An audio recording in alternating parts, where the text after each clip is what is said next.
In the 1960s, Saturday morning cartoons were everything.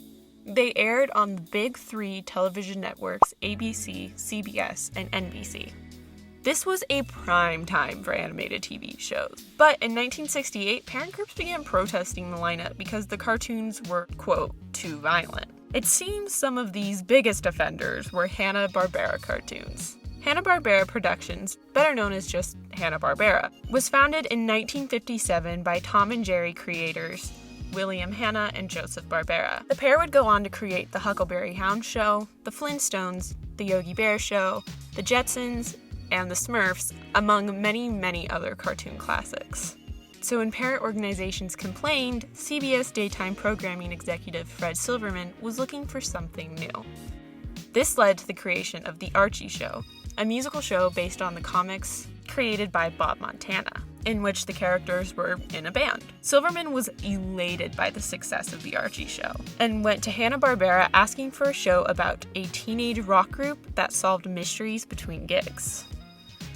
Barbera, being the one who developed shows while Hanna produced, passed the idea along to Hanna-Barbera writers Joe Ruby, who actually died this year, so rest in peace, Ken Spear, and character designer Iwao Takamoto. The trio came up with the Mystery Five, composed of 5 teenagers, Jeff, Mike, Kelly, Linda, and Linda's brother, WW, along with their bongo-playing dog, who was named Too Much. The group would solve supernatural mysteries between performing music. Too Much was originally a Great Dane. They then chose to go with a sheepdog because it was closer to the dog in the Archie Show, and they were afraid using a Great Dane would be too close to the popular comic Marmaduke. This initial idea was shot down by Silverman. They then consulted with Barbera, who said go back to their original idea of Too Much being a Great Dane. Takamoto consulted with a real Great Dane breeder and learned the characteristics of a prize-winning Great Dane. Rather than use the Archie Show as a template for their characters, Ruby and Spears decided to use Dobby Gillis as their inspiration for the characters. And rather than have the show revolve around 5 teens, they decided on 4, canning the character of Mike. They also decided to change their names. Jeff became Ronnie, and later renamed Fred by, you guessed it, Fred Silverman. Kelly became Daphne, Linda became Velma, and WW was renamed Shaggy. Silverman liked this pitch, but didn't like the name Mystery 5. When presenting the show to the CBS president, renamed it Who's Scared? Why do I sound like that? Okay, I'm sorry. As the centerpiece of Saturday morning programming. But CBS passed on the show, worrying the designs were too scary for young children. Silverman asked Ruby and Spears to revisit the designs, asking them to play up the more comedic elements of the show.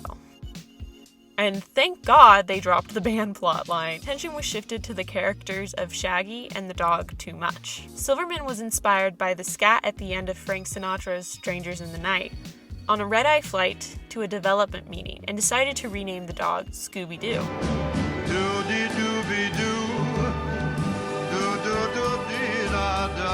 Then renaming the show Scooby Doo, Where Are You? When they represented to CBS, they greenlit the show for production. Scooby Doo, Where Are You? Went on to air from the years 1969 to 1976, followed by several hour-long specials, shorts, and limited series, till the year 1987, when it began its second life with many more series, many movies, and so much more content. Since the year 1969, there has been at least one, if not more, new Scooby-Doo related pieces of content every year. Scooby-Doo is probably my favorite franchise that I've never grown out of. It still holds a very special place in my life. That's why I wanted to do a series rewatching Scooby-Doo and some of the old movies I grew up watching in my childhood and reacting to them because it's been a while. I thought it might be funny or at the very least entertaining. So next week, I am going to be watching and reacting to a Scooby-Doo movie that feels like a fever dream in my head. And when I texted my sister and said, I think I'll be doing this one first, she was like, we loved that movie. We used to watch it all the time. And I was like, fuck. I barely remember it. So that's where we're starting. I'm super excited for this. I'm Clever Hans, and I guess that's it.